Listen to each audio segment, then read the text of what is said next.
నమస్తే, నేను మీ ఎంవి నాయుడు. ఈరోజు విజయనగరం ప్రధాన అంశాలు చూస్తే ఉపాధ్యాయుల సీనియారిటీ జాబితా సిద్ధం, మెరిట్ కమ్ రాష్ట్ర విధానంలో ప్రక్రియ, ఉపాధ్యాయుల సమగ్ర సీనియారిటీ జాబితా ఎట్టికేలకు కొలుక్కు వచ్చింది. మెరిట్ కమ్ రాష్ట్ర విధానంలో రూపొందించేందుకు విద్యాశాఖ తొలుత ప్రచురించిన వివరాలను దిద్దుబాటు చేసి సవరణ జాబితాను బుధవారం ప్రచురించింది. ఇప్పటికే వచ్చిన అభ్యంతరాలను పరిష్కరించింది. భవిష్యత్తులో ఉద్యోగోన్నతులు కల్పించనుంది. జడ్పీ, ఎంపీపీ పురపాలక ప్రభుత్వ యాజమాన్య సంస్థల్లో ఉన్న 8,438 మంది ఉపాధ్యాయులు సీనియారిటీని పొందుపరిచారు. వివరాలు కూడా వెబ్సైట్లో కూడా అందుబాటులో ఉంచినట్లుగా తెలుస్తూ ఉంది. అలాగే తొలి జాబితాలో వచ్చిన 324 అభ్యంతరాలను పరిష్కరించినట్లుగా ఇందులో పేర్కొన్నారు. అయితే డిఎస్సి మెరిట్ ప్రాతిపదికనంటూ గతంలో ఉన్న రోస్టర్ కమ్ మెరిట్ విధానంలో రోస్టర్ పాయింట్లు ముందున్న వారికే ఉద్యోగ ఉన్నతులు లభించాయి. ఈ క్రమంలో ఓసీ, బీసీ కేటగిరీలో ఉన్నవారు నష్టపోయిన పరిస్థితి ఉండేది. కొత్తగా డిఎస్సీలో మెరిట్ను ప్రాతిపదికంగా తీసుకోవడంతో వారికి న్యాయం జరగనుంది. జాబితా రూపకల్పన కసరత్తు జనవరిలో ప్రారంభించి ఫిబ్రవరి 25 వరకు పూర్తి చేశారు. ఈ నెల 3 నుంచి 10 వరకు అభ్యంతరాలు స్వీకరించారు. 22 వరకు సవరణ అవకాశం ఉందని డిఈఓ తెలిపారు. అయితే ఇక్కడ మనం చూస్తూ ఉన్నాం, ఆ 3 కేటగిరీలకే సీనియారిటీ జాబితా ఆధారంగా ఉన్న ఉద్యోగోన్నతులకు ప్రభుత్వం సిద్ధం కావడంతో తొలుత విడుదల చేసిన జాబితాపై ఉపాధ్యాయుల నుంచి అభ్యంతరాలు వ్యక్తమయ్యాయి. మెరిట్ కమ్ రోస్టర్ ప్రకారం ఎస్సీ, ఎస్టీ, పిఎస్సి కేటగిరీలో రోస్టర్ పాయింట్లు ఉండాలి. మిగిలిన విభాగాల్లో డిఎస్సి మెరిట్ ఆధారంగా పదోన్నతులు కల్పించాలి. ఇందుకు భిన్నంగా బీసీ కేటగిరీలోనే రోస్టర్ పాయింట్లు విస్తరిస్తూ జాబితా సిద్ధం చేస్తూ ఉన్నారు. ఉమ్మడి జిల్లాలో 2007 నుంచి ఈ విధానాన్ని అమలు చేస్తూ ఉన్నారు. దీనికి ఉపాధ్యాయులు వ్యతిరేకించారు. విద్యాశాఖ కూడా వారి డిమాండ్లు ఉన్నతాధికారుల దృష్టికి తీసుకువెళ్లాలని ప్రభుత్వం కూడా స్పందిస్తూ ఉన్నట్టుగా మనం చూస్తూ ఉన్నాం. అయితే ఇక్కడ ప్రధానంగా మనం చూస్తున్నాం, ఉపాధ్యాయులు సీనియారిటీ ఇక్కడ జాబితా అయితే మాత్రం సిద్ధం చేస్తున్నట్టుగా తెలుస్తూ ఉంది. అయితే ఇక్కడ మెరిట్ కమ్ రాష్ట్ర పద్ధతులు అయితే మాత్రము దీనికి పదవ ఉన్నతులు అనేది ఇక్కడ సిద్ధం చేస్తున్నట్టు తెలుస్తూ ఉంది. అయితే ఇక్కడ మేధావి వర్గంతో వచ్చిన పెద్ద తలకాయ నొప్పి ఏంటంటే వచ్చినట్టుగా వస్తూ ఉంటుంది, తర్వాత ఏమో మళ్ళీ కొన్ని అభ్యంతరాలు అనేది ఎక్కడ కూడా ఒక కొలిక్కు వచ్చినట్టుగా అయితే మాత్రం ఎప్పటికీ కూడాను చాలా రోజులు బట్టి కుస్తీలు పడుతూ ఉన్నారు. కొంతవరకు అయితే మాత్రము మెరిట్ చూస్తూ ఉన్నారు, తర్వాత రాష్ట్ర పద్ధతిలో కూడా చూస్తూ ఉన్నారు. అలాగే సీనియర్లు కూడాను దీని జాబితా విడుదల చేసింది. అయినప్పుడు కూడా కొంతమంది ఉపాధ్యాయులు అయితే మాత్రము దీన్ని వ్యతిరేకించారు. దీన్ని కూడా అక్కడ అధికారులు అయితే దృష్టికి తీసుకువెళ్ళడం, దీన్ని ప్రభుత్వ దృష్టికి తీసుకువెళ్తామని అధికారులు తెలిపినట్టుగా మనకు తెలుస్తూ ఉంది. అలాగే విజయనగరం ఉమ్మడి జిల్లాలో ఒక ప్రధాన అంశం మనం చూద్దాం. మసక పురాణం అన్నట్టు నగరపాలిక, నగర పంచాయతీల్లో దోమలు విజృంభిస్తూ ఉన్నాయి. వేసవి నేపథ్యంలో పట్టణాలు ప్రజలు వాటితో తీవ్ర ఇబ్బందులు పడుతూ ఉన్నారు. కాలువల్లో వ్యర్థాలు పేరుకుపోవడం, నివారణ మందును పిచికారీ చేయకపోవడం, ఫ్యాగింగ్ యంత్రాలు మూలక చేరడం తదితర కారణాలతో ఈ పరిస్థితి కనిపిస్తూ ఉంది. కొన్ని చోట్ల అరగరగా ఆయా ప్రక్రియలు కొనసాగుతున్నట్టుగా మనం చూస్తూ ఉన్నాం. ప్రధానంగా విజయనగరం పట్టణం, రాజాం, బొబ్బిలి, నిలమర్ల, పార్వతీపురం, సాలూరు, పాలకొండ ఇక్కడ మనం చూస్తూ ఉన్నాం. సాలూరులో అయితే మాత్రం పూడికి తీతకు పనులకు 7 నెలల కిందటే 36 లక్షల నిధులు మంజూరు చేశారు. ఇంతవరకు అయితే పనులు జరగలేదు. స్ప్రేయింగ్, ఫ్యాగింగ్ యంత్రాలకు ఉపయోగం లేదు. అలాగే పాలకొండ ఒకసారి చూద్దాం. పాలకొండ 20 వార్డుల పరిధిలోని కాలువలు వ్యర్థాలు పేరుకుపోయి 2 ఫ్యాగింగ్ యంత్రాలు పనిచేయడం లేదని ఇక్కడ మనకు తెలుస్తూ ఉంది. అయితే ఇక్కడ ఒకసారి 2 జిల్లాల్లో విజయనగరం నగరపాలికతో పాటు సాలూరు, రాజాం, పార్వతీపురం, బొబ్బిలి పురపాలిక, నెల్లిమర్ల, పాలకొండ నగర పంచాయతీలు ఉన్నాయి. ఈ పట్టణాల్లో గతంలో మంజూరైన పరికరాలన్నీ దెబ్బతిన్నాయి. వాటిని బాగు చేయలేకపోవడంతో ఏళ్ళగా మూలన పడి ఉన్నాయన్నట్టుగా చూస్తూ ఉన్నాం.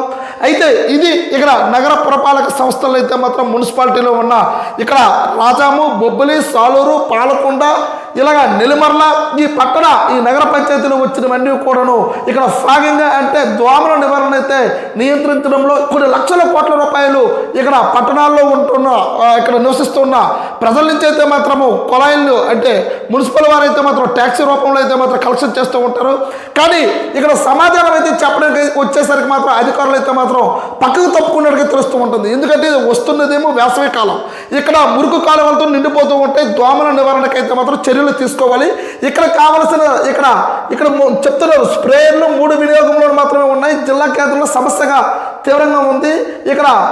ఇక్కడ ఫాగింగ్ అంటే ఇక్కడ గ్రామాల్లో కానీ పట్టణాల్లో కానీ దోమల నివారణకైతే మాత్రము యంత్ర పరికరాలు అనేది చాలా తక్కువగా ఉన్నాయి. దానికి ఇక్కడ పరిశుభ్రత అయితే మాత్రం లోపంగా కనిపిస్తూ ఉంది. కొన్ని లక్షల రూపాయలు ట్యాక్స్ రూపంలో అయితే మాత్రము ఇక్కడ తీసుకోవడం, ఇక్కడ వాటర్ కనెక్షన్లు ఏమైనా సరే కట్టకపోయినా, హౌస్ ట్యాక్స్ కట్టకపోయినా దీనికైతే మాత్రము చాలా సీరియస్గా తీసుకుంటుంది మున్సిపాలిటీలో ఉన్నవారు. అయితే దీనికి సమాధానం అయితే మాత్రం ప్రజల అనారోగ్యానికి గురవుతూ ఉన్నప్పుడు ఇక్కడ కావాల్సిన పరికరాలు కొనడానికి కావాల్సిన డబ్బులు అయితే మాత్రం వ్యర్థించడం లేదు. అయితే వీటి నివారణ చర్యలు తీసుకుంటామన్నట్టుగా ఇక్కడ మనకు తెలుస్తూ ఉంది. అయితే ఇక్కడ దీని గురించి దోమల నివారణకు చర్యలు తీసుకుంటామని, అవసరం మేరకు యంత్రాలను ఉపయోగిస్తున్నామని, మరామతులకు గురైన వాటిని బాగు చేస్తామని కమిషనర్లు తెలుపుతున్నట్టుగా ఇక్కడ తెలుపుతూ ఉన్నారు. అయితే వస్తున్న వేసవి కాలంలో అయితే పవర్ కట్ కూడా ఎక్కువగా ఉంటుంది. అయితే దోమల నివారణ అయితే మాత్రం చేయకపోతే చాలా ఇబ్బందికరంగా ఉంటుందని ప్రజలైతే వాపోతూ ఉన్నారు. ఏ విధంగా ప్రజల నుంచి డబ్బు సొమ్ముని ఏ విధంగా అయితే కలెక్షన్ తీసుకుంటారో అదేవిధంగా ఆరోగ్యవంతంగా చేయవలసిన బాధ్యత కూడా అధికారులకు ఉంది. కానీ దీన్ని ఎంతవరకు తీసుకువెళ్తారో దీని సమస్యను అయితే మాత్రం కమిషనర్లు అయితే మాత్రం పూర్తిస్థాయిలో నివృత్తి చేస్తామన్నట్టుగా తెలుస్తూ ఉంది. అలాగే ఒకసారి గరివిడి గొర్ల రాజం ఒక ప్రధాన విషయం మనం చూద్దాం. చేనేతకు చేయూత, ఉచిత విద్యుత్ ప్రకటనతో నేతలలో ఆనందం. మగ్గం వస్త్రాలు నేస్తున్న చేనేత కార్మికులు గృహాలకు ఉచిత విద్యుత్తును అందించాలని కూటమి ప్రభుత్వం తీసుకున్న నిర్ణయంలో జిల్లాలో నేతన్నల కుటుంబాల ఆనందం వెల్లువరిసింది. సోమవారం ముఖ్యమంత్రి చంద్రబాబు నాయుడు అధ్యక్షతన సమావేశమైన రాష్ట్ర మంత్రివర్గం చేనేత మగ్గాలను నిర్వహిస్తున్న ఇళ్లకు ప్రతి నెల 200 యూనిట్లు, పవర్ లూమ్స్ 500 యూనిట్లు చొప్పున విద్యుత్ ఉచితంగా ఇచ్చేందుకు ఆమోదం తెలిపింది. అయితే హామీ నిలబెట్టుకున్న ప్రభుత్వం అంటూ ఇక్కడ నేత కార్మికుల్లో ఉచిత విద్యుత్పై చాలా ఆనందం వ్యక్తం చేస్తూ ఉన్నారు. దీనిపై 800 కుటుంబాలకు లబ్ధి పొందింది. ఇలాగే ఇక్కడ మురళి ఏం చెప్తున్నారు ఏడి చేనేత ఒకసారి మనం చూద్దాం. ఇల్లు వివరాలు నివేదించాం. జిల్లాలో చేనేత మగ్గాలు ఉన్న కార్మికులు ఇల్లు వివరాలు ఎప్పటికే నమోదు చేసి ప్రభుత్వానికి నివేదిక అందించాం. 800 ఇళ్లకు లబ్ధి చేరుకుంది. దీంతో కొంతవరకు అదనపు భారం ఆర్థిక భరోసా కలిగి ఉందన్నట్టుగా తెలుస్తుంది. భారం తగ్గుతుంది అన్నట్టుగా మన ప్రధాన విషయం తెలుస్తూ ఉంది. అయితే హామీలో ఇచ్చిన భాగంగా చేనేత వస్త్రాలకైతే మాత్రం కొంత ఊరట లభించిందని తెలియాలి. ఎందుకంటే ఇప్పుడు ఉన్న నేపథ్యంలో అయితే మాత్రము ఎక్కువ చేనేత కార్మికులు అయితే మాత్రము రోజు కూడా తగ్గిపోతున్న విషయం అయితే మన అందరికీ తెలుసు. ఎందుకంటే వాళ్ళకి కరెంటు బిల్లు అనేది గుయ్యమనేలాగా ఒక పక్క అది ప్రజలు కూడా ఎక్కువగా వస్త్రధరణ అయితే మాత్రము చేనేత వస్త్రాలకైతే మాత్రం చాలా తగ్గుముఖం అనేది పడుతుందనే విషయం అందరికీ తెలిసిందే. ఇప్పుడు అంతా కూడా ఫ్యాషన్ అనమాట. షర్టు, ప్యాంటు ఇవన్నీ కూడాను ఇక్కడ ప్రతి ఒక్క షాపింగ్ మాల్కి వెళ్ళిపోయి ఇక్కడ కావలసిన చేనేత వస్త్రాలకైతే మాత్రం చాలా మనుగడ అనేది చాలా తగ్గిపోయిందనే విషయం అయితే మాత్రం మన అందరికీ తెలుసు. అయితే ఇప్పుడు కూటమి ప్రభుత్వం హామీల్లో భాగంగా ఈ కరెంటు గురించి అయితే మాత్రం ఏ విధంగా అయితే హామీ ఇచ్చిందో ఆ హామీని 200 యూనిట్లు 500 యూనిట్లు అయితే మాత్రం మగ్గం చేసుకునే వాళ్ళకి, చేనేత కార్మికులకి అయితే మాత్రం గృహాలకు ఉచిత విద్యుత్తును మాత్రము నిన్న జరిగిన సమావేశంలో రాష్ట్ర మంత్రివర్గ సమావేశంలో చేనేత ఎవరైతే చేస్తూ ఉన్నారో వాళ్ళందరికీ కూడాను కొంతవరకు అయితే ఊరట లభించింది. చాలా ఆనందం వ్యక్తం అవుతున్నట్టుగా కూడా భారం తగ్గింది అని అయితే మాత్రం ఇక్కడ తెలుస్తూ ఉన్నట్టుగా మనకి తెలుస్తూ ఉంది. అలాగే మరొక ప్రధాన విషయం చూద్దాం. విజయనగరం ప్రగతి పరుగులెత్తాలి అనంటూ గత సర్కారు జలవనరులు గాలికి వదిలేయడంతో శివార భూములకు నీరు ప్రశ్నార్థకంగా మారింది. సాగునీటి ప్రాజెక్టుల అవసరాన్ని గుర్తించిన ప్రభుత్వం ఉమ్మడి జిల్లాలో అసంపూర్తంగా ఉన్న ప్రాజెక్టుల పూర్తిపై దృష్టి సారించింది. విజయనగరం, మన్యం జిల్లాలోని ప్రాజెక్టులపై జలవనరుల శాఖ మంత్రి రామానాయుడు మంగళవారం రాత్రి సమీక్షించారు. ఉత్తరాంధ్ర జిల్లాలో సీఈలతో, గుత్తేదారులతో, ప్రతినిధులతో మాట్లాడారు. నిర్మాణాల్లో జాప్యం తగదన్నారు. తోటపల్లి బ్యారేజీ, మొడ్డువలస, వంశధార, నాగావళి నదులను అనుసంధానం వరద కట్టాల నిర్మాణాలు, ఇక్కడ తారగ్రామ తీర్థ సాగర్ ప్రాజెక్టుల పనుల ప్రగతి గురించి కూడా తెలుసుకున్నట్టుగా మనకు తెలుస్తూ ఉంది. అయితే ఇక్కడ జలవనరులు గాలికి వదిలేయడంతో అయితే మాత్రం గత ప్రభుత్వం అయితే వదిలేసింది. ఎప్పటికైనా సరే ఇక్కడ రైతులకు కావలసిన ఈ సాగునీరు గురించి అయితే మాత్రం ప్రత్యేక దృష్టి అయితే సాగించవలసింది ఇక్కడ ఉన్న ప్రభుత్వానికి అయితే అవసరం. అలాగే ఒకసారి బొబ్బిలి పట్టణంలో చూద్దాం.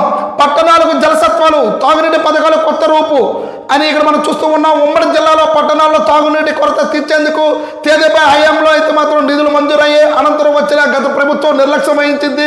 గుత్తేదారులకు బిల్లులు చెల్లించలేక పనులు ఆగిపోయాయి. ఇప్పుడు కూటమి ప్రభుత్వం వాటిపై దృష్టి సారించింది.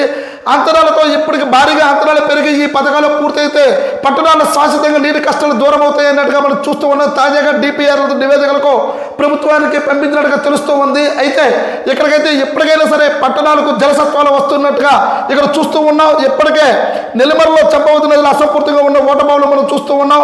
బొబ్బిలి పురపాలకులు ఇంటికి తాగునీటి కష్టాలు చెల్లిపోతాయి అన్నట్టుగా ఇక్కడ తెలుస్తూ ఉంది. ఎప్పటికైనా సరే పట్టణాల్లో కాదు, గ్రామాల్లో కాదు, కనీసం నీటి వనరుల గురించి అయితే మాత్రం ఖచ్చితంగా ఇప్పుడు ఉన్న ప్రభుత్వం అయితే ఖచ్చితంగా ఇక్కడ ఉన్న అధికారులతో అయితే ప్రజాప్రతినిధులు ఖచ్చితంగా వీటిని మమేకమయ్యి ఈ తాగునీటి కష్టాలు అయితే మాత్రం తీర్చవలసిన బాధ్యత కూడా ప్రభుత్వానిదే. అయితే ఇక్కడ పట్టణాలకు జలసత్వాలు వస్తున్నట్టుగా, ఎందుకంటే గత ప్రభుత్వం తేదేపాలు అయితే మాత్రము అప్పుడు ఇచ్చారు, తర్వాత వైకాపా ప్రభుత్వం వచ్చిన తర్వాత ఆగిపోయింది.